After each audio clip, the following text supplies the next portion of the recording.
ପ୍ରଧାନମନ୍ତ୍ରୀ ଆବାସ ଯୋଜନାକୁ ନେଇ ହିତାଧିକାରୀମାନଙ୍କ ପାଇଁ ପୁଣି ସରକାର ବଡ଼ ଘୋଷଣା ଜାରି କଲେ। ଆପଣମାନେ ଏ ଥମ୍ବନେଲରୁ ଜାଣିବାକୁ ପାଉଥିବେ ଆବାସ ଘର ମିଳିବ ନାହିଁ। ତ କାହିଁକି ମିଳିବନି? ଏହି ମୁଖ୍ୟ କାରଣ ପାଇଁ ଆପଣମାନଙ୍କୁ ଆବାସ ଘର ମିଳିବ ନାହିଁ। କ'ଣ ରହିଛି ଏ ମୁଖ୍ୟ କାରଣ? ଆପଣମାନଙ୍କୁ ଆବାସ ଘର କାହିଁକି ମିଳିବନି? ଏହି କାରଣ ମଧ୍ୟରୁ ଯଦି ଆପଣମାନେ ଗୋଟିଏ କାରଣ ସହିତ ଇନଭଲ୍ଭ ରହିଥିବେ ତାହେଲେ ଆପଣମାନଙ୍କୁ କେବେ ବି ପ୍ରଧାନମନ୍ତ୍ରୀ ଆବାସ ଘର ମିଳିବ ନାହିଁ। ପୂର୍ବ ଭିଡ଼ିଓରେ ମୁଁ ଆପଣମାନଙ୍କୁ ଜଣେଇଛି ଯେ ଆପଣମାନଙ୍କୁ ଏଥର 1,20,000 ଟଙ୍କା ମିଳିବ ନାହିଁ।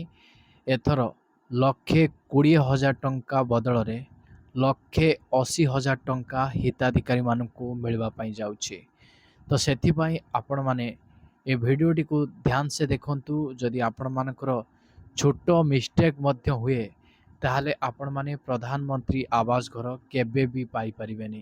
ତ ବହୁତ ସତର୍କତା ସହ ଆପଣମାନେ ଆବାସ ଘର ପାଇବା ପାଇଁ ଏସବୁ କାର୍ଯ୍ୟଗୁଡ଼ିକ କରିବାର ଅଛି, ଯାହା ସରକାରଙ୍କ ତରଫରୁ ଆବାସ ଘରକୁ ନେଇ ଏକ ନୋଟିସ୍ ପ୍ରକାଶିତ ହୋଇଛି। ଥରେ ଆପଣମାନଙ୍କର ମୋବାଇଲ ସ୍କ୍ରିନ୍ ଉପରେ ନଜର ପକାନ୍ତୁ। ଏହି ନୋଟିସ୍ଟି ସେହି ହିତାଧିକାରୀମାନଙ୍କ ପାଇଁ ଆସିଛି ଯେଉଁମାନେ ଆବାସ ଘର ପାଇବା ପାଇଁ ଯାଉଛନ୍ତି। ଏହି ନୋଟିସ୍ରେ ଏହି ମୁଖ୍ୟ କାରଣ ଗୁଡ଼ିକ ମଧ୍ୟ ମେନସନ୍ କରାଯାଇଛି। ଏହି କାରଣ ପାଇଁ ପ୍ରଧାନମନ୍ତ୍ରୀ ଆବାସ ଘର ହିତାଧିକାରୀମାନଙ୍କୁ ଦିଆଯିବ ନାହିଁ। ତ କ'ଣ ରହିଛି ଏହି ନୋଟିସ୍ରେ ମୁଖ୍ୟ କାରଣ ଗୁଡ଼ିକ ମୁଁ ଆପଣମାନଙ୍କୁ ଏହି ଭିଡ଼ିଓ ମାଧ୍ୟମରେ ବିସ୍ତାର ରୂପେ ଜଣାଇବି। ସେଥିପାଇଁ ଆପଣମାନେ ଭିଡ଼ିଓଟିକୁ ବିନା ସ୍କିପ୍ରେ ଶେଷ ପର୍ଯ୍ୟନ୍ତ ଦେଖନ୍ତୁ, ଯାହାଫଳରେ ଆପଣମାନେ ଡିଟେଲ୍ସ ଇନଫର୍ମେସନ୍ ପାଇପାରିବେ। ଭିଡ଼ିଓ ଆରମ୍ଭ କରିବା ପୂର୍ବରୁ ଆପଣ ସମସ୍ତଙ୍କୁ କହି ରଖିବି, ପ୍ରଥମ କରି ଯଦି ଆପଣମାନେ ଚ୍ୟାନେଲରେ ଭିଡ଼ିଓଟିକୁ ଦେଖୁଛନ୍ତି ଏପର୍ଯ୍ୟନ୍ତ ଚ୍ୟାନେଲକୁ ସବସ୍କ୍ରାଇବ୍ କରିନାହାନ୍ତି ତାହେଲେ ଚ୍ୟାନେଲକୁ ସବସ୍କ୍ରାଇବ୍ କରିଦିଅନ୍ତୁ, ଭିଡ଼ିଓକୁ ଗୋଟେ ଲାଇକ୍ କରିଦିଅନ୍ତୁ। ଦେଖନ୍ତୁ, ପଞ୍ଚାୟତ ଅଫିସରେ ଯେଉଁ ହିତାଧିକାରୀମାନଙ୍କର ନାମ ଡ୍ରାଫ୍ଟ ଲିଷ୍ଟରେ ରହିଛି, ଏହି ନୋଟିସ୍ରେ ଯେଉଁ ମୁଖ୍ୟ କାରଣ ଗୁଡ଼ିକ ରହିଛି, ଏହି ମୁଖ୍ୟ କାରଣ ଗୁଡ଼ିକ ମଧ୍ୟରୁ ଯଦି ଗୋଟିଏ କାରଣରେ ଆପଣମାନେ ଇନଭଲ୍ଭ ରହିଛନ୍ତି, ଆପଣମାନଙ୍କର ଡ୍ରାଫ୍ଟ ଲିଷ୍ଟରେ ନାଁ ଥିଲେ ବି ଆପଣମାନଙ୍କୁ ପ୍ରଧାନମନ୍ତ୍ରୀ ଆବାସ ଘର ମିଳିପାରିବ ନାହିଁ। ଆସନ୍ତୁ ଜାଣିବା କେଉଁ କାରଣ ଗୁଡ଼ିକ ପାଇଁ ଆପଣମାନେ କେବେ ବି ପ୍ରଧାନମନ୍ତ୍ରୀ ଆବାସ ଘର ପାଇପାରିବେ ନାହିଁ। ତ ସରକାରଙ୍କ ତରଫରୁ କ'ଣ ରହିଛି ଏହି ନୋଟିସ୍ରେ କାରଣ ଗୁଡ଼ିକ, ତା ଉପରେ ଆସନ୍ତୁ ନଜର ପକାଇବା। ଆପଣମାନଙ୍କର ଯେଉଁ ମୋବାଇଲ ସ୍କ୍ରିନ୍ ଉପରେ ଯେଉଁ ପାରାମିଟର୍ସ ଗୁଡ଼ିକ ରହିଛି, ସେ ପାରାମିଟର୍ସ ଗୁଡ଼ିକ ଉପରେ ଥରେ ନଜର ପକାଇବା ପାଇଁ କହିବି। ତ 1 ନମ୍ବରରେ ଦେଖନ୍ତୁ, ଆପଣମାନଙ୍କର ରହିଛି ପକ୍କା ଛାତ ଥିବା ଘରେ ରହୁଥିବା ପରିବାର। ଯଦି ଆପଣଙ୍କ ପରିବାର ପକ୍କା ଘରେ ରହୁଛନ୍ତି କିନ୍ତୁ ଆପଣମାନେ ପ୍ରଧାନମନ୍ତ୍ରୀ ଆବାସ ଘର ପାଇବା ପାଇଁ ସେଲ୍ଫ ସର୍ଭେ କିମ୍ବା ଆସୋସିଏଟ୍ ସର୍ଭେ କରିଛନ୍ତି, ଆପଣ ଅପେକ୍ଷା କରିଛନ୍ତି ପ୍ରଧାନମନ୍ତ୍ରୀ ଆବାସ ଘର ପାଇବା ପାଇଁ, କିନ୍ତୁ ଆପଣମାନଙ୍କୁ ପ୍ରଧାନମନ୍ତ୍ରୀ ଆବାସ ଘର ମିଳିପାରିବ ନାହିଁ। କାହିଁକି ନା ଯଦି ଆପଣଙ୍କର ପକ୍କା ଛାତ ରହିଛି, ଏଆଇ ଡିଟେକ୍ଟ କରିବ ଆପଣମାନଙ୍କୁ କେବେ ବି ପ୍ରଧାନମନ୍ତ୍ରୀ ଆବାସ ଘର ମିଳିପାରିବ ନାହିଁ, ଯେଉଁଟାକି ପ୍ରଥମ ପାରାମିଟର ରହିଛି। 2 ନମ୍ବର ଦେଖନ୍ତୁ, 2ଟିରୁ ଅଧିକ ରୁମ୍ ବା କୋଠରୀ ଥିବା ଘରେ ରହୁଥିବା ପରିବାର। ଯଦି ଆପଣମାନଙ୍କର ପକ୍କା ଘର ରହିଛି, ସେ ପକ୍କା ଘରେ ଆପଣମାନଙ୍କର 2ଟିରୁ ଅଧିକ ରୁମ୍ ରହିଛି ବା କୋଠରୀ ରହିଛି, ତାହେଲେ ଆପଣମାନେ ପ୍ରଧାନମନ୍ତ୍ରୀ ଆବାସ ଘର ପାଇପାରିବେ ନାହିଁ। 3 ନମ୍ବରରେ ଯାନ୍ତ୍ରିକ 3-4 ଚକିଆ ଯାନ ଥିବା ପରିବାର। ଯଦି ଆପଣଙ୍କ ପରିବାରରେ 4 ଚକିଆ ଗାଡ଼ି ଅଛି, 4 ଚକିଆ ଗାଡ଼ି କହିବାକୁ ଗଲେ କାର୍ କିମ୍ବା ଟ୍ରାକ୍ଟର, ତା ସହିତ ଭ୍ୟାନ୍, ଏସବୁ ଗାଡ଼ି ଯଦି 4 ଚକିଆ ଗାଡ଼ି ରହିଛି, ଯାନ୍ତ୍ରିକ 3 ଚକିଆ ଯଦି ଆପଣମାନଙ୍କର ରହିଛି, ତାହେଲେ ଆପଣମାନଙ୍କୁ ପ୍ରଧାନମନ୍ତ୍ରୀ ଆବାସ ଘର ମିଳିପାରିବ ନାହିଁ। ଯାହା ଏ ନୋଟିସ୍ରେ ସାଫ ସାଫ ମେନସନ୍ ରହିଛି। ଯେଉଁ ପାରାମିଟର ଗୁଡ଼ିକ ରହିଛି ବହୁତ ଗୁରୁତ୍ୱପୂର୍ଣ୍ଣ ରହିଛି। ଗୋଟିଏ ବି ପାରାମିଟର ମଧ୍ୟରୁ ଯଦି ଆପଣମାନେ ଇନଭଲ୍ଭ ରହିଛନ୍ତି, କେବେ ବି ଆପଣମାନଙ୍କୁ ପ୍ରଧାନମନ୍ତ୍ରୀ ଆବାସ ଘର ମିଳିପାରିବ ନାହିଁ। ତାପରେ 4 ନମ୍ବରରେ ଦେଖନ୍ତୁ, ଯେଉଁଟାକି ଆପଣମାନଙ୍କର 4 ଚକିଆ କୃଷି ସରଞ୍ଜାମ ଥିବା ପରିବାର।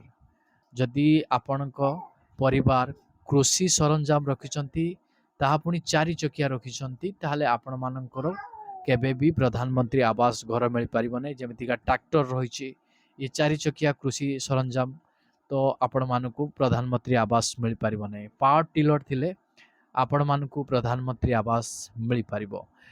ତାପରେ ଦେଖନ୍ତୁ 4 ନମ୍ବରରେ 50,000 ଟଙ୍କା କିମ୍ବା ତାଠାରୁ ଅଧିକ କ୍ରେଡିଟ୍ ସୀମା ଅର୍ଥାତ୍ କ୍ରେଡିଟ୍ ଲିମିଟ୍ ଥିବା କିଷାନ କ୍ରେଡିଟ୍ କାର୍ଡ଼ ଥିଲେ ଆପଣମାନଙ୍କୁ ପ୍ରଧାନମନ୍ତ୍ରୀ ଆବାସ ଘର ମିଳିପାରିବ ନାହିଁ। ଯଦି ଆପଣଙ୍କ ପାଖରେ ଗୋଟିଏ କେସିସି କାର୍ଡ଼ ରହିଛି, କେସିସି କାର୍ଡ଼ 50,000 ଟଙ୍କା ତଳକୁ ରହିଥିବା ଦରକାର କ୍ରେଡିଟ୍ କାର୍ଡ଼। ଯଦି ତା ଉପରକୁ ରହିଛି ତାହେଲେ ଆପଣମାନଙ୍କୁ କେବେ ବି ପ୍ରଧାନମନ୍ତ୍ରୀ ଆବାସ ଘର ମିଳିପାରିବ ନାହିଁ। 6 ନମ୍ବରରେ ଯେଉଁ ପରିବାରର କୌଣସି ସଦସ୍ୟ ସରକାରୀ କର୍ମଚାରୀ ଅଟନ୍ତି, ମାନେ ଆପଣଙ୍କ ପରିବାରରେ ଯଦି କୌଣସି ସଦସ୍ୟ ସରକାରୀ ଚାକିରି କରିଛନ୍ତି ତାହେଲେ ଆପଣମାନଙ୍କୁ ପ୍ରଧାନମନ୍ତ୍ରୀ ଆବାସ ଘର ମିଳିପାରିବ ନାହିଁ। ତ ଆପଣମାନେ ଯେତେବେଳେ ଆବେଦନ କରିଛନ୍ତି ଆପଣମାନଙ୍କର ପରିବାର ଯେଉଁ ରହିଛନ୍ତି ଲୋକମାନେ ତାଙ୍କ ନାଁ ଆପଣ ଦେଇଛନ୍ତି, ସେଇ ନାଁ ଯେଉଁ ଦେଇଛନ୍ତି ସେଇ ନାଁ ମଧ୍ୟରୁ କୌଣସି ବ୍ୟକ୍ତି ସରକାରୀ ଚାକିରି କଲେ ତାହେଲେ ଆପଣମାନଙ୍କୁ ପ୍ରଧାନମନ୍ତ୍ରୀ ଆବାସ ଘର ମିଳିବ ନାହିଁ। ଯଦି ଆବେଦନ କରିଥିବା ସମୟରେ ଯେଉଁ ଲୋକଙ୍କ ନାମ ଆପଣ ଦେଇଛନ୍ତି ତ ଆପଣଙ୍କ ପରିବାରରେ ଯେଉଁମାନେ ଅଛନ୍ତି ତ ସେମାନେ ଯଦି ସରକାରୀ ଚାକିରି କରିନାହାନ୍ତି ତାହେଲେ ଆପଣମାନେ ଟେନସନ୍ ନେବାର ନାହିଁ, ଆପଣମାନଙ୍କୁ ପ୍ରଧାନମନ୍ତ୍ରୀ ଆବାସ ଘର ମିଳିବ। 7 ନମ୍ବରରେ ସରକାରଙ୍କ ପାଖରେ ପଞ୍ଜୀକୃତ ଅଣକୃଷି ଉଦ୍ୟୋଗ ଥିବା ପରିବାର। ତ ଦେଖନ୍ତୁ ଯଦି ଆପଣଙ୍କ ପରିବାର ସରକାରଙ୍କ ପାଖରେ ପଞ୍ଜୀକୃତ କରିଛନ୍ତି କୃଷି ଉଦ୍ୟୋଗ ଭାବରେ ତାହେଲେ ଆପଣମାନଙ୍କୁ ପ୍ରଧାନମନ୍ତ୍ରୀ ଆବାସ ଘର ମିଳିପାରିବ ନାହିଁ। 8 ନମ୍ବରରେ ପରିବାରର କୌଣସି ସଦସ୍ୟ ମାସିକ 15,000 ଟଙ୍କାରୁ ଅଧିକ ରୋଜଗାର ଯଦି କରୁଥିବେ ତାହେଲେ ଆପଣମାନଙ୍କୁ ପ୍ରଧାନମନ୍ତ୍ରୀ ଆବାସ ଘର ମିଳିପାରିବ ନାହିଁ। ଯଦି ଆପଣଙ୍କ ପରିବାର ମଧ୍ୟରୁ କୌଣସି ସଦସ୍ୟ ଆବେଦନ କରିଥିବା ମଧ୍ୟରେ ଇନକ୍ଲୁଡ୍ ରହିଛନ୍ତି ସେ ସଦସ୍ୟ, ସେହି ସଦସ୍ୟଙ୍କ ମଧ୍ୟରୁ ଯଦି 15,000 ଟଙ୍କାରୁ ଅଧିକ କେହି ବ୍ୟକ୍ତି ରୋଜଗାର କରୁଛନ୍ତି ତାହେଲେ ଆପଣମାନଙ୍କୁ ପ୍ରଧାନମନ୍ତ୍ରୀ ଆବାସ ଘର ମିଳିପାରିବ ନାହିଁ। 9 ନମ୍ବରରେ ଆୟକର ଅର୍ଥାତ୍ ଇନକମ୍ ଟ୍ୟାକ୍ସ ଦେଉଥିଲେ, ଯଦି ଆପଣଙ୍କ ପରିବାରରେ କୌଣସି ସଦସ୍ୟ ଇନକମ୍ ଟ୍ୟାକ୍ସ ଦେଉଛନ୍ତି ତାହେଲେ ଆପଣମାନଙ୍କୁ ପ୍ରଧାନମନ୍ତ୍ରୀ ଆବାସ ଘର ମିଳିପାରିବ ନାହିଁ। ଯଦି ଯେଉଁ ବ୍ୟକ୍ତିଙ୍କ ନାମରେ ଆପଣମାନେ ସେଲ୍ଫ ସର୍ଭେ କିମ୍ବା ଆସୋସିଏଟ୍ ସର୍ଭେ କରିଛନ୍ତି ସେହି ବ୍ୟକ୍ତି ଜଣକ ଯଦି ଇନକମ୍ ଟ୍ୟାକ୍ସ ଦେଉଥିବେ ତାହେଲେ କେବେ ବି ପ୍ରଧାନମନ୍ତ୍ରୀ ଆବାସ ଘର ଆପଣ ପାଇପାରିବେ ନାହିଁ। 10 ନମ୍ବରରେ ପ୍ରଫେସନାଲ ଟ୍ୟାକ୍ସ ଦେଉଥିଲେ ଅର୍ଥାତ୍ ବୃତ୍ତିଗତ କର ଦେଉଥିଲେ ଆପଣମାନଙ୍କୁ କେବେ ବି ପ୍ରଧାନମନ୍ତ୍ରୀ ଆବାସ ଘର ମିଳିବ ନାହିଁ। 11 ନମ୍ବରରେ 2.5 ଏକର କିମ୍ବା ତାଠାରୁ ଅଧିକ ଜଳସେଚିତ ଜମି ଥିଲେ ତାହେଲେ ଆପଣମାନଙ୍କୁ ପ୍ରଧାନମନ୍ତ୍ରୀ ଆବାସ ଘର ମିଳିବ ନାହିଁ। 12 ନମ୍ବରରେ 5 ଏକର କିମ୍ବା ତାଠାରୁ ଅଧିକ ଅଣଜଳସେଚିତ ଅର୍ଥାତ୍ ଶୁଖିଲା ଜମି ଥିଲେ ଆପଣମାନଙ୍କୁ ପ୍ରଧାନମନ୍ତ୍ରୀ ଆବାସ ଘର ମିଳିବ ନାହିଁ। ଏହି ମୁଖ୍ୟ ପାରାମିଟର୍ସ ଗୁଡ଼ିକ ମଧ୍ୟରୁ ଯଦି ଆପଣମାନେ ଗୋଟିଏ ବି ଇନଭଲ୍ଭ ରହିଛନ୍ତି, ଆବେଦନ କରିଛନ୍ତି, ଆପଣମାନଙ୍କର ନାମ ଡ୍ରାଫ୍ଟ ଲିଷ୍ଟରେ ରହିଛି ତଥାପି ଆପଣମାନଙ୍କୁ ପ୍ରଧାନମନ୍ତ୍ରୀ ଆବାସ ଘର ମିଳିପାରିବ ନାହିଁ।